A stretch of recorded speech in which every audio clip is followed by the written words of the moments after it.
What I got, you can't buy. It resides between my eyes. Walked through the fire, came out better on the other side. See, life's like a beach if you find the same. And right now, I'm feeling like 100 grand. You are listening to Inspired Insider with your host, Dr. Jeremy Wise.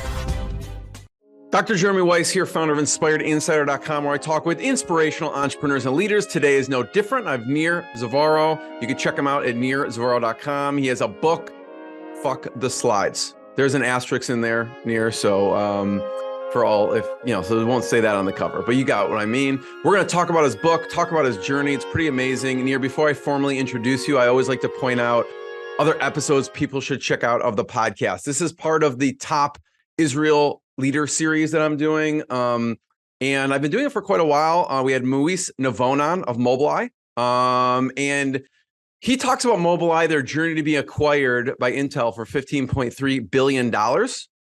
But Nir, what struck me was that along the way, they were trying to figure out the course to sell the product and sacrificing along the way. And it wasn't always easy. He had to go back to his family, tell the kids and wife, listen, I'm pulling you out of all the extracurricular activities. There's no more eating out. We're hitting on lean times, okay? And that's the entrepreneurial journey. It's ups, it's downs, and Nir's going to talk about some of that.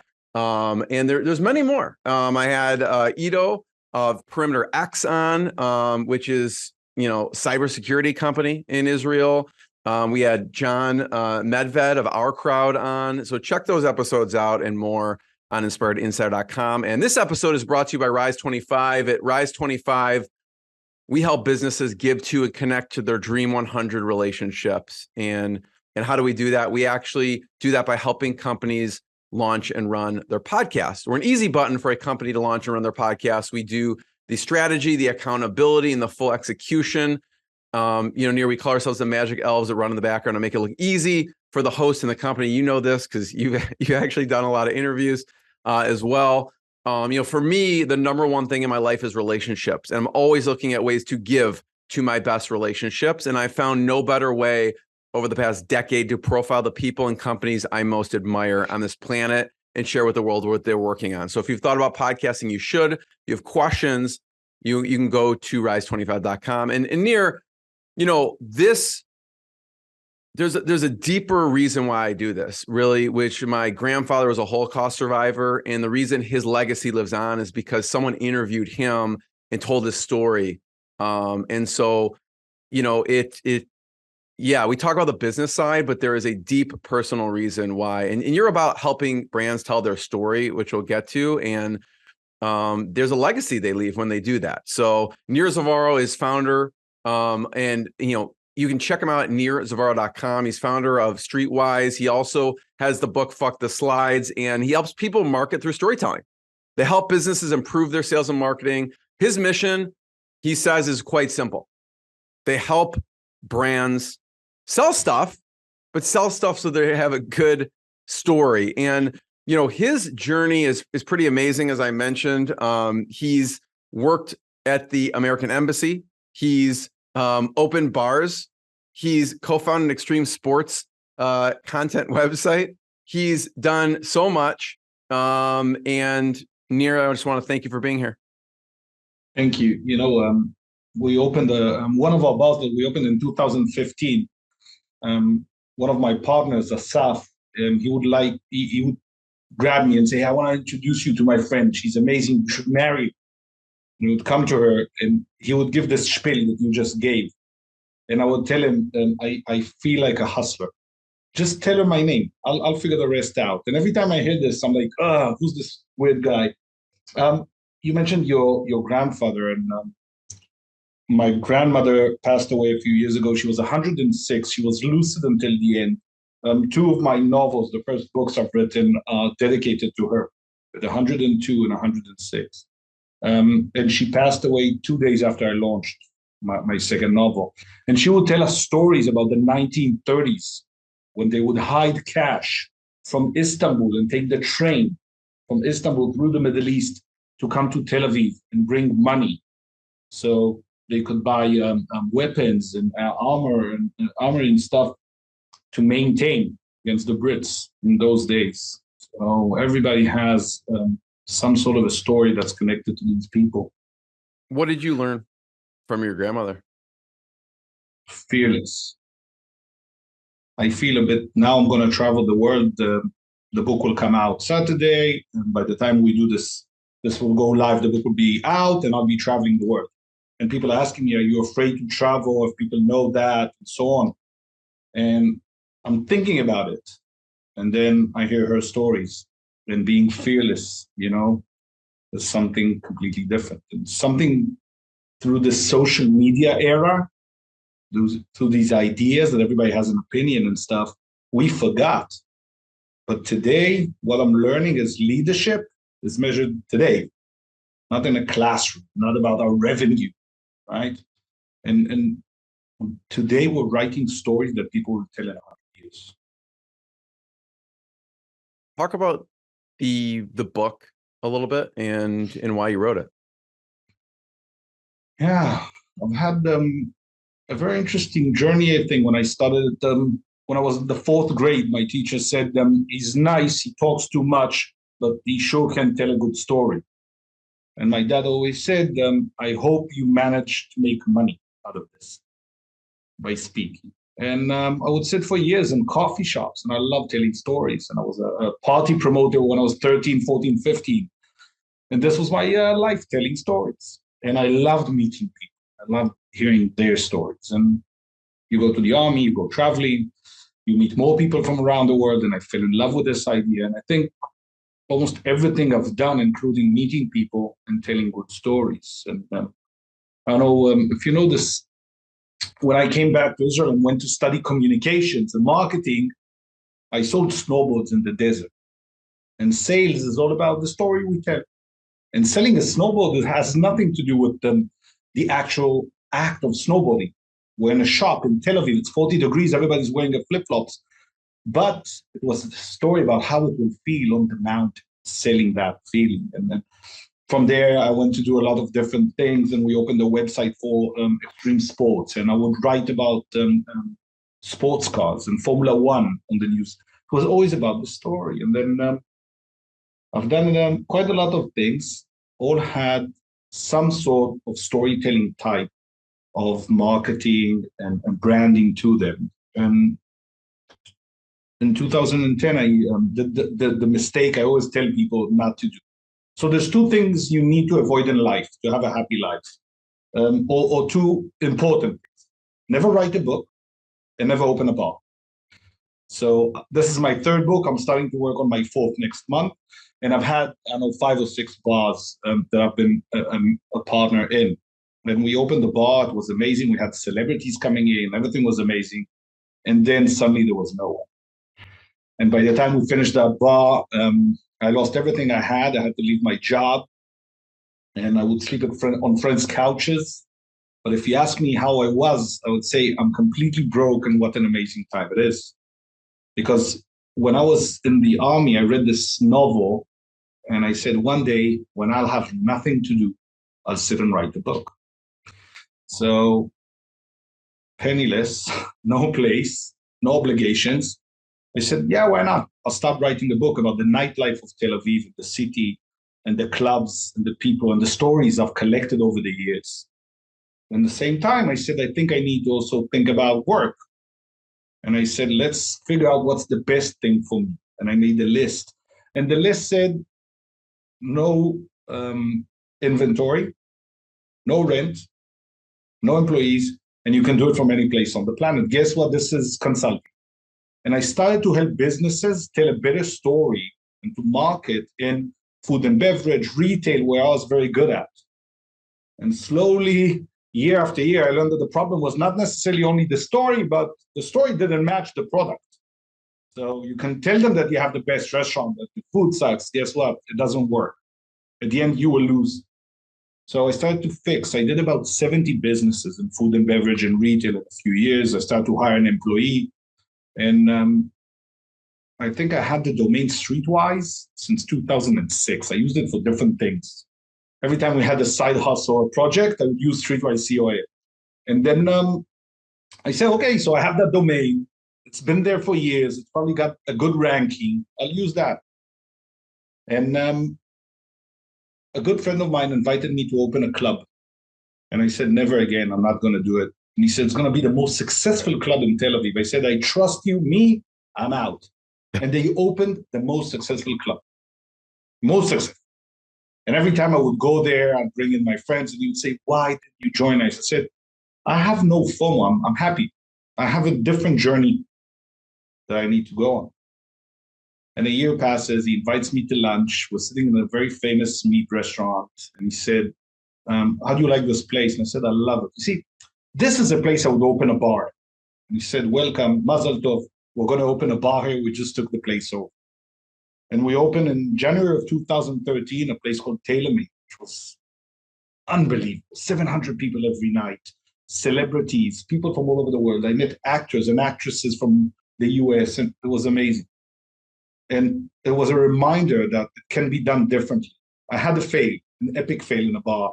Now we can do it differently. And at the same time, I even used the money, instead of paying debt, I used the money to build a hostess platform for restaurants. And I ended up selling that, but I never got the debt covered. I always had a different idea. And Streetwise started to grow. And I launched my second book, which was, again, a novel. And I started to work with startups. And I noticed that it was very interesting because most of them do the same process, have the same outcome. And guess what? Most of them are very boring, not inspiring, not interesting. But if they will explain what they actually do, you love it. But from a marketing standpoint, or a storytelling standpoint, it didn't fit. So I started to focus on working with startups on fixing not just their marketing, but what do they actually do, and how they do it, and how could they convey a good message. And it didn't take long. We started to see some results. And I realized that I am doing the same process. In my mind, I'm running the same process. And I thought, as someone who teaches at college and universities, by then I was teaching for a few years already about marketing and branding in the universities. And I said, what if I could turn this into a method? Because I can't meet all these companies. I don't have enough time. So maybe I could turn a methodology into a book. And that took me on a journey. November 2021, I left everything, flew to London for a month. I would run on the River Thames and write and walk the streets and take notes and ideas, and started to work on a methodology that is today, fuck the slides.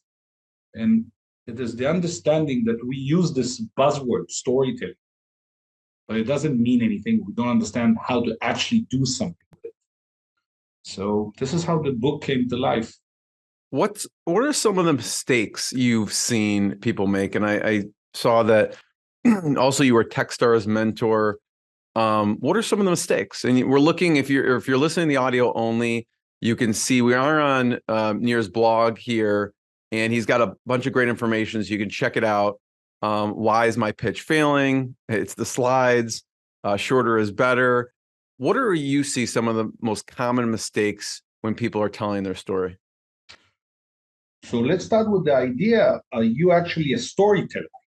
Everything we do in life, the way we communicate is we convey story. What happens is people say, I'm not a good storyteller. Now I have a business idea. I want to make a sale. I want to improve something. I want to convince my spouse to take a vacation. We tell a story. The problem is if we believe that we are not good at it. So you might not be the best storyteller, but guess what? I run 5 times a week, and yet I will not win any marathon or any competition. But from the point where I started to train to now, the improvement was exponential. People today go into a meeting and hope they'll prep for an hour, 2 hours, they'll have 10 slides, and guess what? They will be amazing. It doesn't work like that. We need to understand that soft skill, storytelling is not a soft skill. It is a must skill. It is the thing you need to practice the most. And you need to understand that you will be improving exponentially if you decide to do it. And in the book, I explain a few techniques that you can do once a day or once a week and how to prep. The second thing we need to understand is we are treating our audience the wrong way. If I want you to sell me something, I don't need you to give me all the information. I don't need a 20-minute pitch. Now, when we meet startups and you say the demo day is 3 minutes, and they complain, 3 minutes is not enough, I can't do anything. And I would say, okay, great. Can you write a 500-word article? And an article is a full page, it's a lot, 500 words. And they say, yes, 500 words is enough. Guess what? They're almost the same. When we speak, and this speed I'm speaking is about 130, 140, 150 words a minute. So there's enough time. Great. What happens is in the 3 minutes, I don't need to sell. I only need to open the door. I only have to be interesting enough. And you know what, that works really well in movies. You go to a movie, what do you see? A trailer pitch. A trailer. And at the end of the trailer, you say, I love this genre, and I love that actor, that actress, and it seems interesting, and the video looks good. You know what? I might go. I didn't buy, I didn't purchase, I didn't commit, I didn't do anything. In fact, all I said is I'm interested. I want to know more. So what I'm teaching you is how to create the trailer pitch, 3 minutes. Now, the 3 minutes are based on the way that you and I communicate, which is the emotions, the experience, the ability to fill the gaps between what I'm not saying, and I'll explain that in a second. And only lastly, we discuss the actual data, the actual information. And the reason is we communicate through emotions, which are universal. People around the world on this planet are all the same. This is how we communicate. The ability to complete through the experiences and the gaps. That means that if I tell you, what's your favorite restaurant, you can explain. So if I tell you, I went to my favorite restaurant, you know how your favorite restaurant looks like. So you're there. And filling in the gap means I don't need to tell you everything. You're smart enough, if you've had enough life experience to be able to fill the gap. Now, what's interesting is if everything I'm saying now fits and you need that, you will sell it to yourself. You will use everything I said and use the last piece, the information, to say, it makes sense, and $5,000 for this, that's very good value. So it is very important that we understand that we are good storytellers. We also need to understand how to interact. In the book, then, I will explain how to create, how to measure the story, because this is the most important, KPIs for storytelling. If we cannot measure if the story is good, how can we keep improving? And that has 3 different things. And then we need to understand this is an ongoing work. The more I pitch, the more I practice, I'll get better. You were mentioning some techniques to practice. What was one of those as an example? So I think one of the one I like most is what we call intuitive writing. I don't know if you've ever practiced that, but intuitive writing is what I teach in every workshop we do, for example. So pick a pen and paper. It's very important not to do it on a laptop or a desktop because the keyboard creates or uses a different type of brain cells. And you take a pen and a paper and you think about something, anything, and you time yourself for 3 minutes and you write. Now, while writing, forget about everything. Punctuation is not relevant, mistakes, grammar, doesn't matter. No delete, no nothing. Keep going. I might start by saying I don't know what to write about today, or I might focus on a problem at hand. So now I need to do the marketing plan for the book launch. And I'll say, okay, the marketing plan should start with this and keep going for 3 minutes. The beginning is hard because we're not used to writing anymore. And that's why we ask people to do it only for 3 minutes. But if you do it for 5, and at the end you read everything, you'll be amazed how many things will pop out. Saying, And this is, by the way, when we are stuck, 8, 9 p.m., we ordered food and we're stuck with creative at the office. We'll all do 3 minutes and then brainstorm together what we found. And that will always help. Now, about 2 minutes in, what the magic is, you'll start tapping into your subconscious. You stop thinking about what you're writing, and it will just flow. Nir, you talk about, I know you do workshops all over the world. Can you talk about, I think it was Industry 4.0? Yeah, I was introduced to Industry 4.0, so everything to do with supply chains, right? Factories, shipping, like stuff that are not the normal day-to-day things I do in the company. And I did some workshops with Ifo Valley, which is an amazing hub in Israel around Carliel, and they work only 4.0, and we met amazing people with amazing stories and companies. One of them, Zvika, the CEO, he called me about a year later. And he says, hey, so we've been invited to a competition, but we can't seem to tell the story. And I said, okay. He said, it's next week in Hong Kong, and we need your help. And I said, okay. And we had agreed on 10-hour work. We did everything in 8 hours because he didn't have enough time. They ended up going from an idea that's very complicated and very hard to explain, I'll do it in a second, to winning a competition, number 1 out of 50, getting the check, then getting the EU to sign a contract with them for the test, and then getting the next round they need. I remember, by the way, he's a great guy. He called me afterwards and he said, I know we had an invoice, but change it to any number you want. You took me in 8 hours from nothing to a company. By the way, I didn't do anything. He was amazing. He was the storyteller. I only helped him understand that he's able to create that story. And what we did is talk less about the complexity of the robot or the machine and how the spray works. Okay, but we focused on the hook. And within the 3-minute pitch, the first 30 seconds are very, very important to explain and help people understand what we actually do. And it was interesting because the product that they created is very complicated, but in fact, and I don't know if you know this, in factories, in order to clean the products, when it comes to food factories, cosmetics, it means they need to stop the machines for thousands of hours every year, so they're able to clean them. The cleaning detergents are very expensive,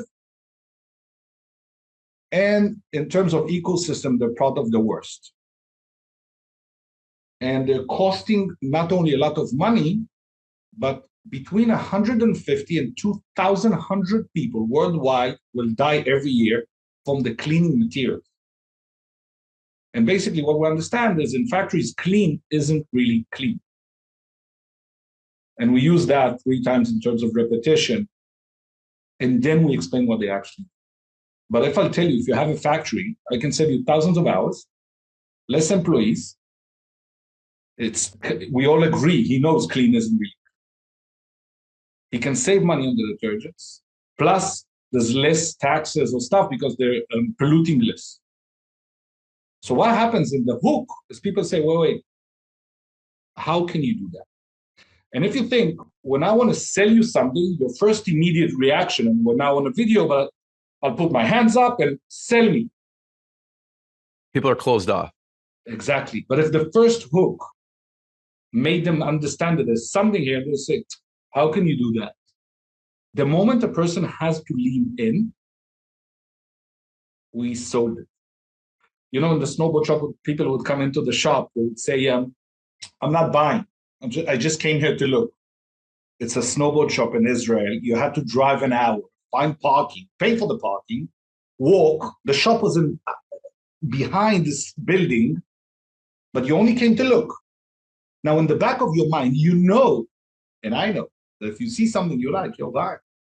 Now all I need to do is not interrupt.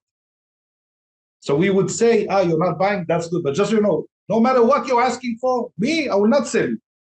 And we'll do it in this very fun kind of way. So you joke. When they ended up paying $1,500, they would say, I can't believe you made me buy. And we'd say, I didn't do anything. I just helped you pay. the best sale is a no sale. I'm not pushing, I'm helping you. If it fits and you like it, you'll buy it. And I think this is very important in the book to explain. When you took that company and person through the Industry 4.0, what were some of the, like you said, it came, you give them the person, like they did it all. I mean, but you led them through the process. What's been an example of a question or two that you prompted them to start to uncover these emotions, the most important pieces? Yes, so the emotions are part of the KPIs, and the last piece where we want to measure everything. The beginning is to understand what are the buckets of information, because you believe that everything is important. In reality, audience doesn't. So the main thing was to define. And if you say we need to show them the competition, right? Every startup has a slide about the competition. Usually these slides are so complicated that you tend to talk about them for 15% of the 3 minutes. How weird is that? So basically, instead of putting so much emphasis on all the information and all the visuals, what we do is we start buckets. A market bucket, competition, product. And we start adding all the pieces of information there. And then we define the 2 or 3 most important pieces of information. Everything else is not relevant for here. And what happens is we can then focus on the most important things. And then what you need is less, not more. And remember, I only need some nuggets to get the trailer pitch for you to ask for more. That's all.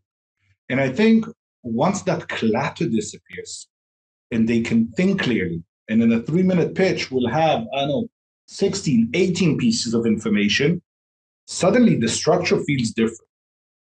Then we can also understand what is the hook that we want to start with. What happens now? Everything makes sense. This is the hook, but so, and whatever you want to have, but we're unfolding a scene after scene. Only when that's done, we insert the text. So now, like a story, like in my novels, there's an unfolding, we create the scenes, and we are changing the paradigm of slide after slide. Here we're going to talk about the competition. Here we're going to talk about the product. Here's the solution. Here, why? It's not interesting.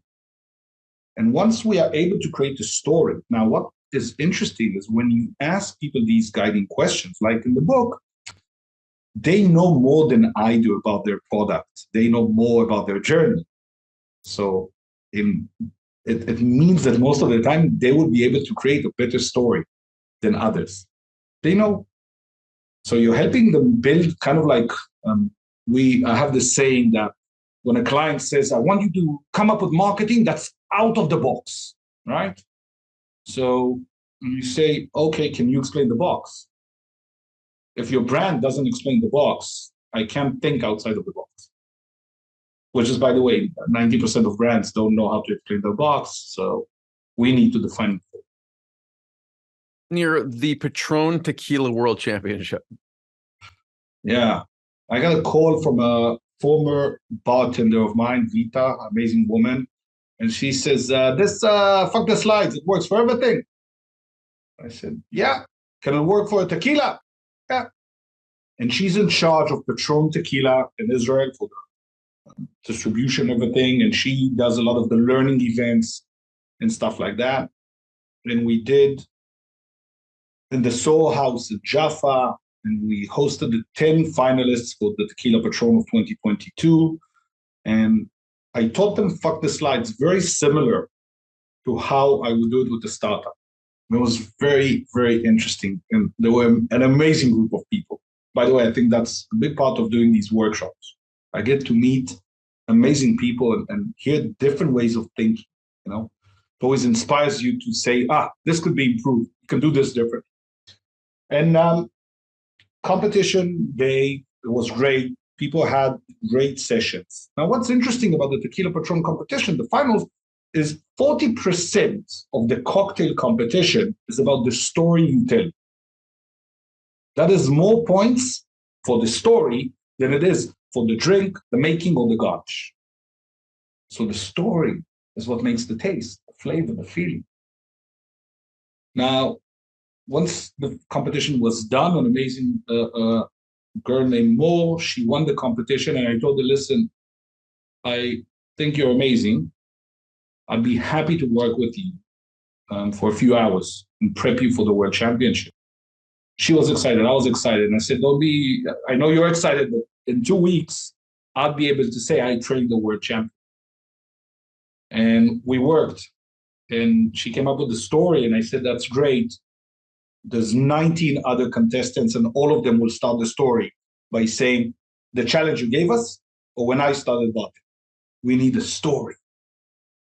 And she had this amazing story about a woman who was the muse for many artists in the 1930s, end of the 1930s. And she traveled the world.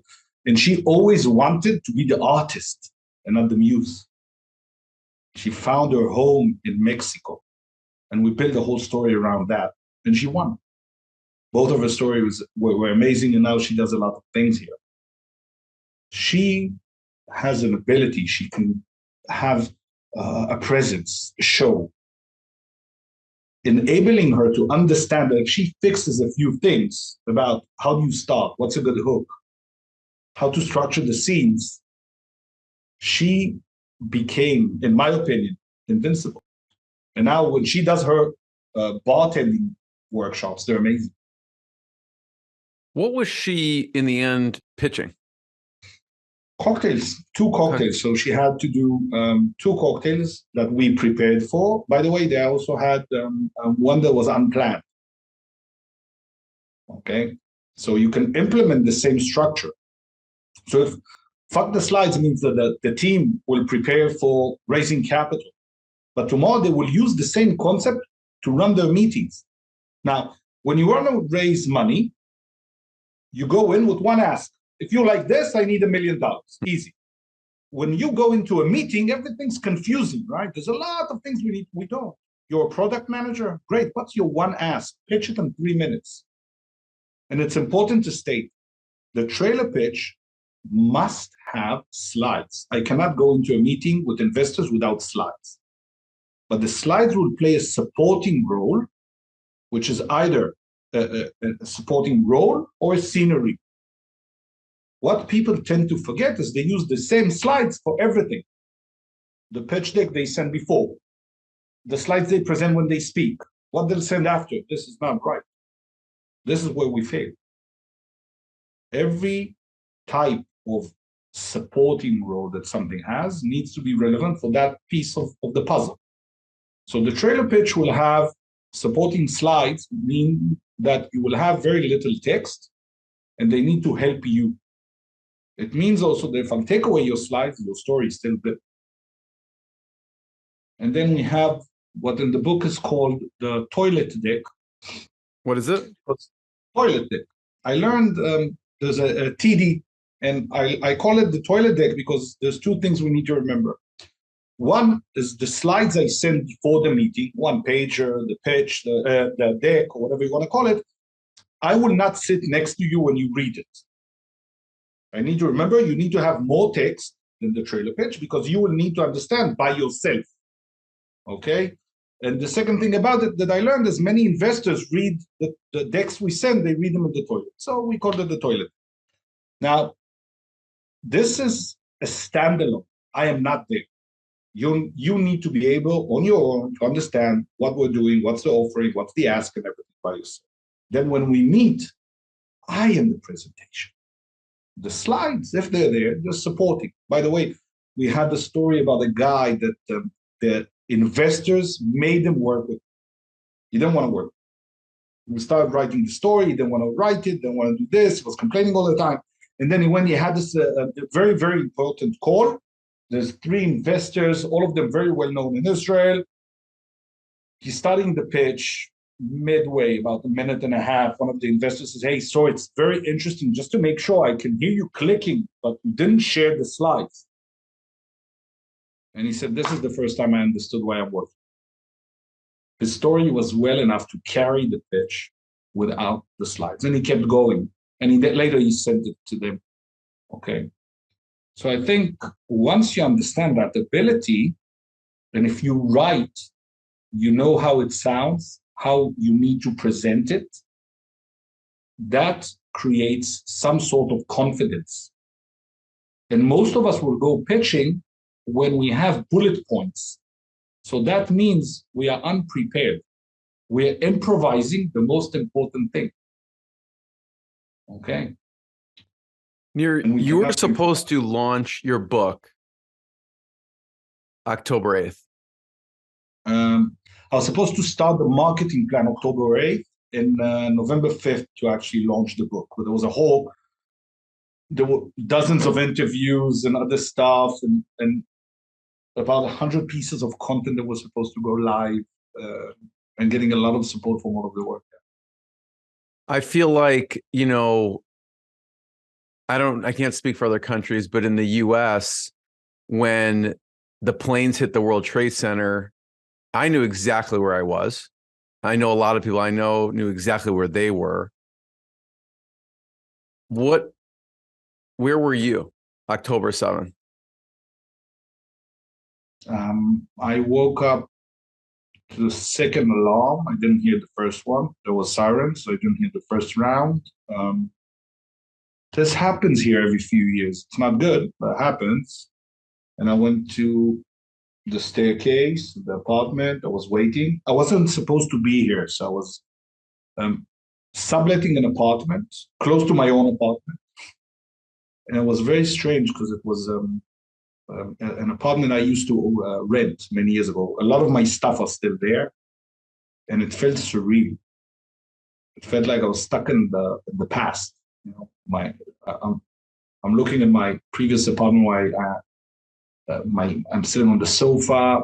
It's my coffee machine and stuff. Sirens are going off. I opened the TV and I realized that the world would never be the same. By 8:30 a.m. here, I understood that the world would not be the same. Why? I think I believe that in some way, for some reason, this place is important. I don't know why. And this place, this land, for some reason, became the gate. When this place falls, we will not understand what evil is. It will be so out of this world. And October 7th was the first time that hell was unleashed. And I will explain. We were talking earlier, and I said experiences and feelings and emotions. A big part of why you believe what I say is because you can comprehend through your experiences. Your mind can understand what I'm saying. Some of the atrocities that went on are things that, if you will believe what I said, you will not know how to keep on living. If I would tell anyone on this planet that we know for certainty that in 60 days the world is going to end, people don't have anything to hold on to believe. It is easier to say, no, it didn't happen. We didn't see facts. Oh, this wasn't real. Because if it was, what does it mean? And I think that one of my biggest asks was in the first 2 weeks of talking to a lot of companies, a lot of business owners and other stuff was, please don't fight. Try and remain calm, try and discuss, try and talk. And I posted on the 8th, October 8th, I posted, I think, a video and I said, the world will never be the same. This is a new reality. I was supposed to launch a book called Fuck the Slides, but now who gives a fuck? And I think if I didn't have many years of travel and many friends around the world that I always helped when they needed, and I never asked anything in return, I would never launch this book. And the fact that you have friends all over the world and they're coming together to help me with the book is amazing. It's unbelievable. It shows you that people are people. People are the same. They have the same wants and the same needs. True, some people have a very different concept of life, and with some we might not agree. But if we take out the extreme on every side, we need to hold on to something. We need to understand that if we don't have positivity or hope, then there's no point. Then that evil will win. And I'm not at the point where I'm willing to let it win.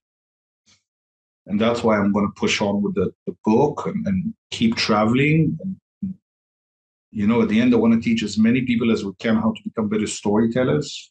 And sometimes, in order to hear and get the best stories, you need to be very present and you need to listen.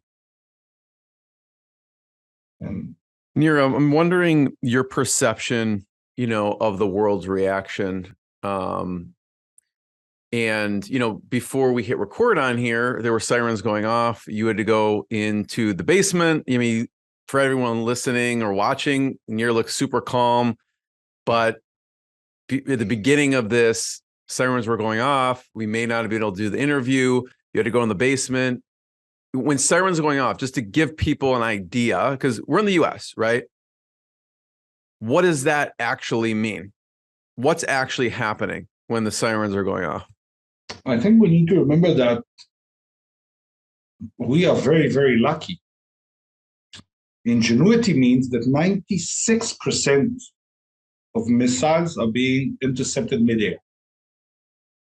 So far, there have been, I think, 6,000 or 7,000 missiles fired. When a missile does hit, imagine you took out a building, 2 apartments, cars that are driving, and so on. So imagine there's 2 injured, someone dies, Middle East, right? So what? But if we had 6,000 or 7,000, you're talking about thousands of dead. So we have been lucky that we find a problem and we find a solution. Remember that, by the way, many of the things that you and I are now using, there was a problem, we found a solution. So once that is solved, this becomes, sadly, a practical thing. There's a siren. I have about 90 seconds to go down to the shelter 3 floors down. It is what it is. We're not happy about it. We feel it's bothering us. But remember, this is happening to a nation. There's kids who won't stay alone. There's people, women that are pregnant, that are suffering from anxiety. And imagine how dangerous that is for the babies. There's people who actually get injured. The shrapnel that sometimes hits, and that happens. So we're lucky in the sense that we're able to maintain some sort of a life, but most of the restaurants are closed. Most of the businesses are closed. Most of the shops in the mall are closed. So the economy is starting to get hurt. On the other side, we're finding new ways of adapting. So if you look at startups, they're finding ways of working. And if you look at companies that need to export, we'll find ways. Remember, every time we face adversity, we improve. It's not happy. We don't like loss of life, not on this side or the other side, but we become better. And one thing that people will not understand is this thing in Jewish religion that every person is a world. It has a story, it has connections, it has a heritage, every person. We mourn the life of 1 or 2 or 3 like it's the whole world. What happened on October 7th is in the magnitude is we became a bit numb to numbers. Now, if you have us go from 1 as a word to 1,400, we'll figure it out, you have a problem. Because we are now numb to loss. And that is a profound thing for me to understand. We all went to funerals. We all have this fog when we do stuff. I'm doing this interview to keep my mind occupied on something. Because if not, what am I supposed to hold on to? And if we'll fight, fight. And if we'll win, we will win. And if we need to be better, we'll be better. But all of this could be done so different. It shouldn't have been like this. Nowhere here, the other side, nowhere on the planet. It doesn't serve it. What was your perception of the world's reaction? I'll take it from a storytelling perspective. Their stories suck. If you think about it, everybody is allowed to open a camera and talk, right? Now, what happens is everyone hears someone else and they say, oh, I like this message. I'll amplify it.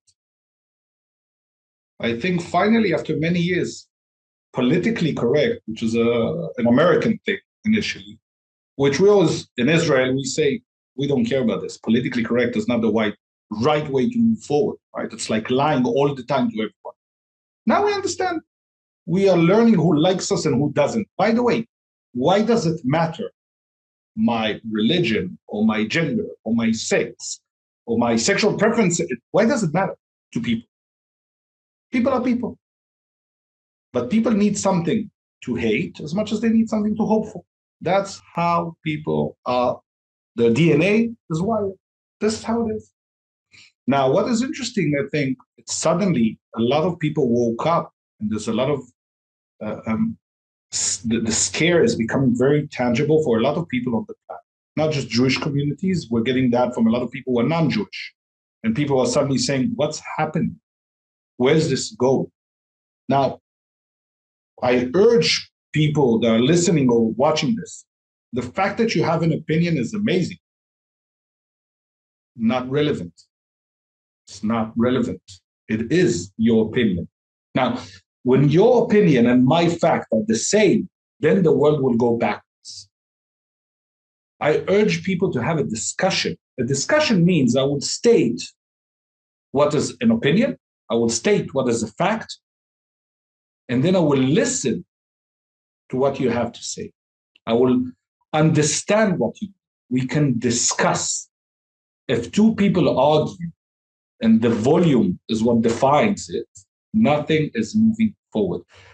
It's like politics, when two people argue about politics. Have you ever seen a Republican and a Democrat argue in a coffee shop? Suddenly someone says, wow, you know what? I will change my opinion. Never.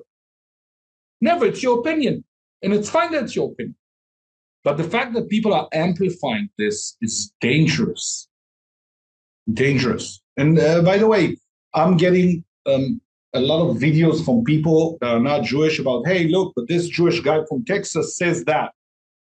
So pardon my French, but fuck you, guy from Texas. I've never met you. I don't know who you are. But remember, there were a lot of Jews in the early 1940s that thought that if they'll help the Germans, nothing will happen to them. They went to Auschwitz. So don't be a smart ass on social media. By the way, I made a post last week that I think there's nothing social involved about this medium. I think the responsibility that people have, I think Elon Musk lost it anyway, so it's not relevant anymore to the story, but the other people who are still thinking about the money, especially Zuckerberg and stuff like that, they have a responsibility. People are dying because they're making money. And I think that's horrible, horrible. We also now are seeing that people have an extreme side or an extreme side, but the 90% that are silent are scared.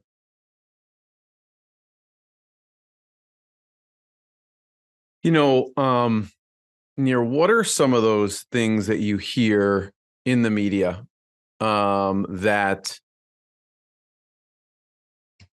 when we talk about fact versus fiction, like you hear people coming out and saying ceasefire?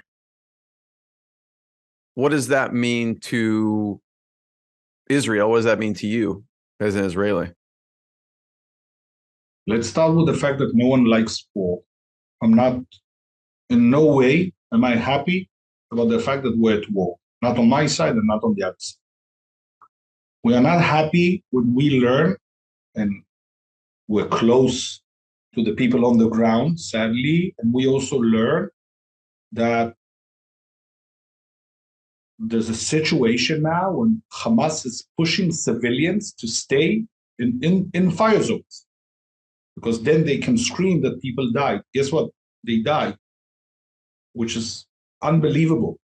And the fact that the discussion is still there, instead of, hey, wait, what is really happening? By the way, Ukraine is fighting Russia. You don't have media the same as here. When the Americans are fighting in Afghanistan or used to fight in Iraq, media wasn't exactly there. So I think once everybody became enlightened and the woke movement and everything, why not come and say, hey, what is really happening? Egypt is not opening the border. Okay, why? Why are they threatening? What is really happening? In business, sometimes when things happen, there's a concept where we sit down and say, what is really happening? It's not what I think. It's not about losing a client or there's a problem. Or why are things happening? But no one is asking that. And by the way, I assume and some other people that will listen have kids. I assume. If someone came at 7 a.m. on a Sunday and picked your kids, shot your wife, and took your kids, and you don't know where they are, and they're captive, what would you do to get them back? Anything. Now, let's start the discussion. What happened before? Now, for that parent, it's not relevant. Now, you shook a nation to the core.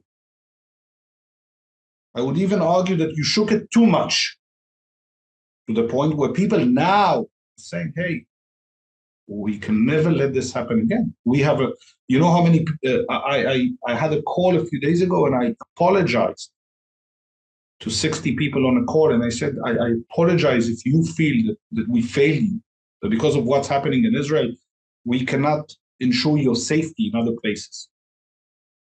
Now, I do not represent my country. Sometimes I do because I go to a lot of events, and sometimes I carry a flag and I have a tag that says Israel. But I do not sit on any council. I'm not a politician. But this is how we feel now. So in the end, if we want to talk about politically correct, I think forget about it. Now people are saying what they actually think. Why is a different discussion. For us, it's very scary.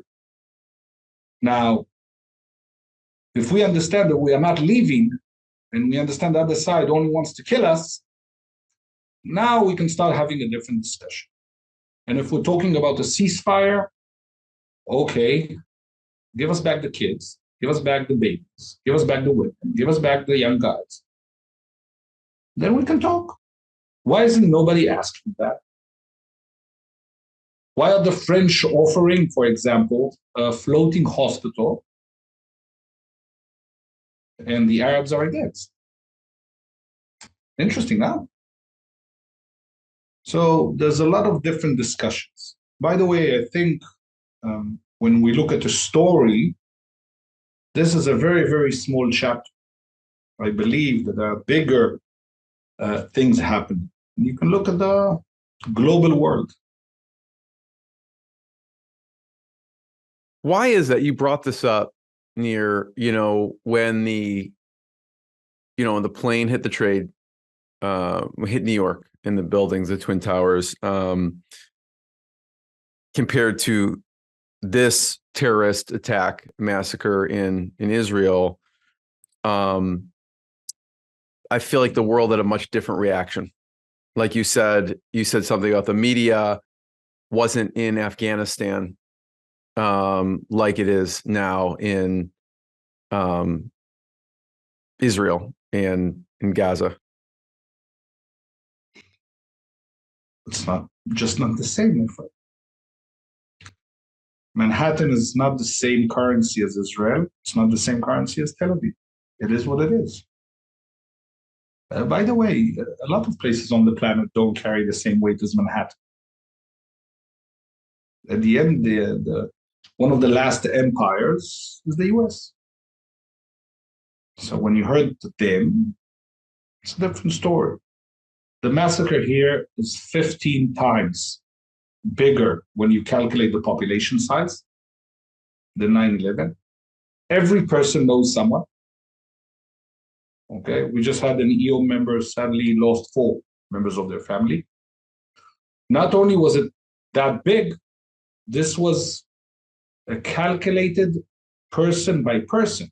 This is not a plane hitting and suddenly the buildings collapsed. It wasn't planned, all right? This is a calculated massacre of a one-by-one person. So I think also I don't know if you've seen or heard, they're now showing some of the video clips, the unedited video clips to reporters. We heard the reporter last week. He said, I will never be able to unsee what I've seen. Some people threw up, some people left in the middle. Some people said it can't be that it's been recorded on their GoPros on 4K. The horrific things. Okay, some of the things that are now shown to people from the embassies here. Okay, to explain what happened. So I think it doesn't carry the same weight. It's far away from most places.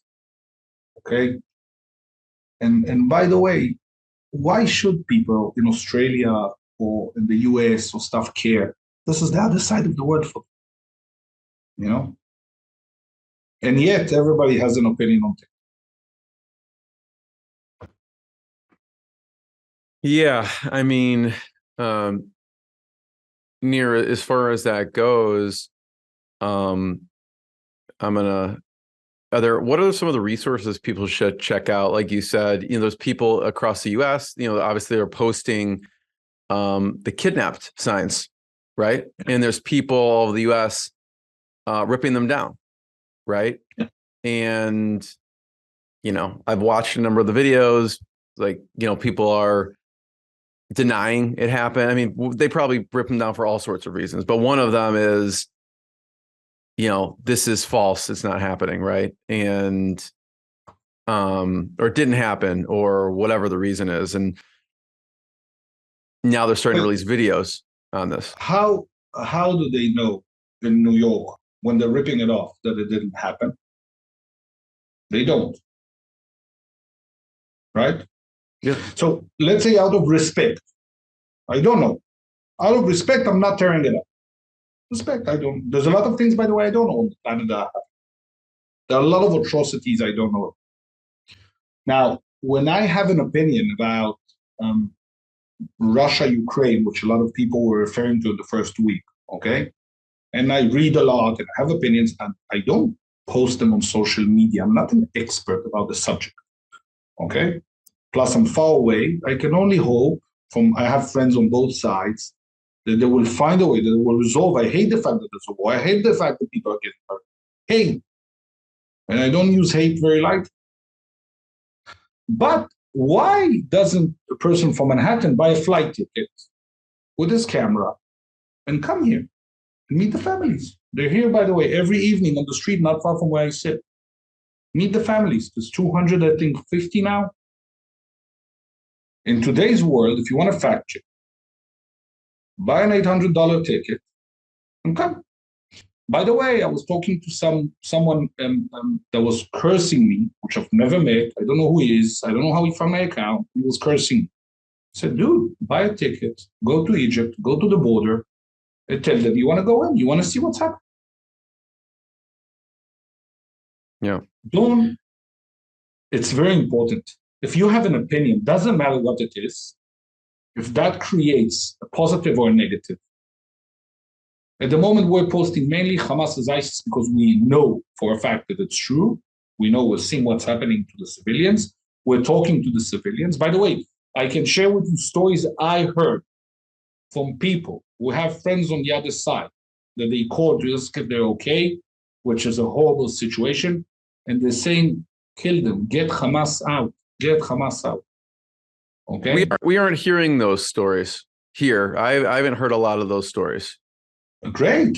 You want me to buy you the flight ticket? No, I'm saying, what's the sentiment of the people in Gaza that you and your friends are talking to and in Israel? But listen, it's very important. We are only talking to certain people. Same way as someone in Jordan is talking to certain people. Do not assume because you've met two people that you can elaborate on or calculate for the whole population. It doesn't work like that. If you have an opinion, keep it to yourself. If you have a fact, you can mention it. By the way, the fact means that we can agree on it. Outside now is evening. If we cannot agree on evening, and you will say it's daylight, you and I have a problem. And the only way to resolve it is not verbally. And that is where the problem starts. I can share that we know certain things, but again, my own experiences, I cannot talk for any person on, sadly, I can't talk for every person in Israel. I cannot talk for every person in God. I don't know. I can aspire and hope that one day we will have peace. I can only, you know what, I can't even begin to imagine what a mother is going through, okay? Let alone the women and the mothers whose kids are kidnapped. I would not wish that on my worst enemies. And I believe these are the things. If an LGBTQ person believes that they are supporting an organization that would love to throw them off the roof, that is weird to me. Why do you have an opinion about this? What is your knowledge about this subject? And then I'm asking, hey, wait before you post. And remember that these actions of posting, because it's easy and fun, have some sort of a consequence on the other side. And if because you posted about this, and by the way, what we're seeing is LGBTQ is posting, Black Lives Matter are posting, hatred is spawning everywhere. And then the next thing we saw is Black Lives Matter groups are getting beat. So did that serve the purpose? It didn't. No one should be hit or injured or attacked. So, and we need to remember, there's a famous quote, you know, that first they came for the communists, they didn't say anything. Then they came for the fascists, they didn't say anything. Then they came for the Jews, they didn't say anything. Then they came from this or that. In the end, when they came for me, there was no one left to stand up for.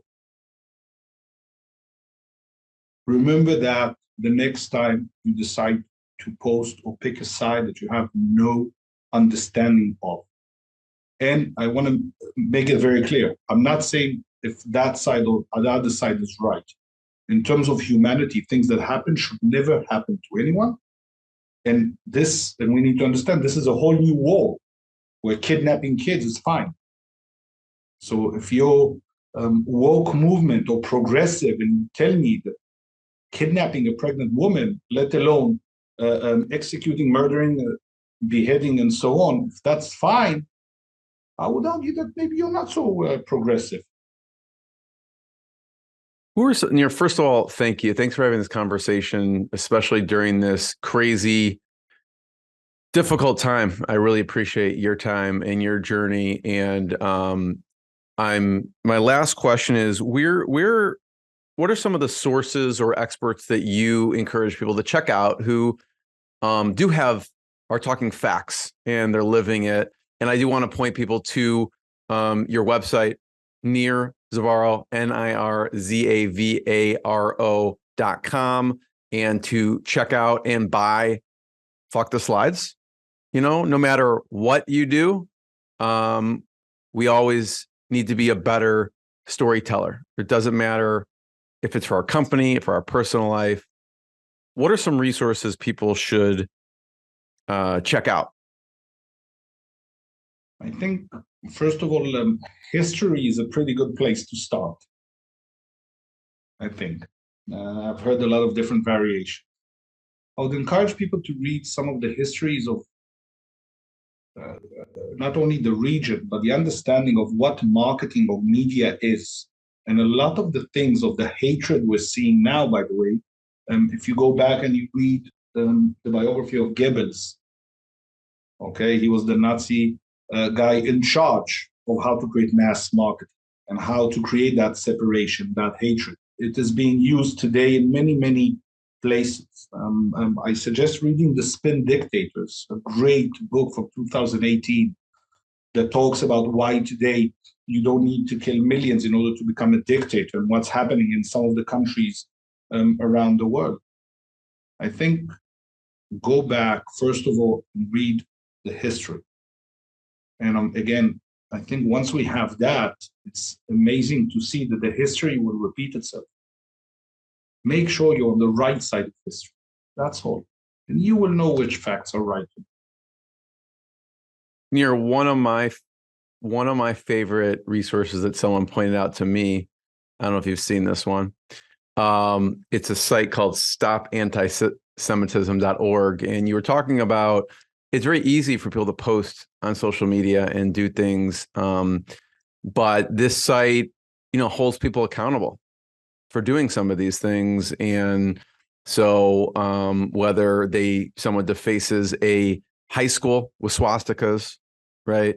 Whether there's,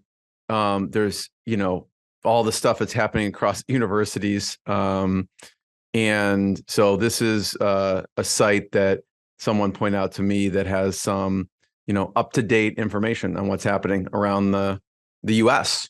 itself.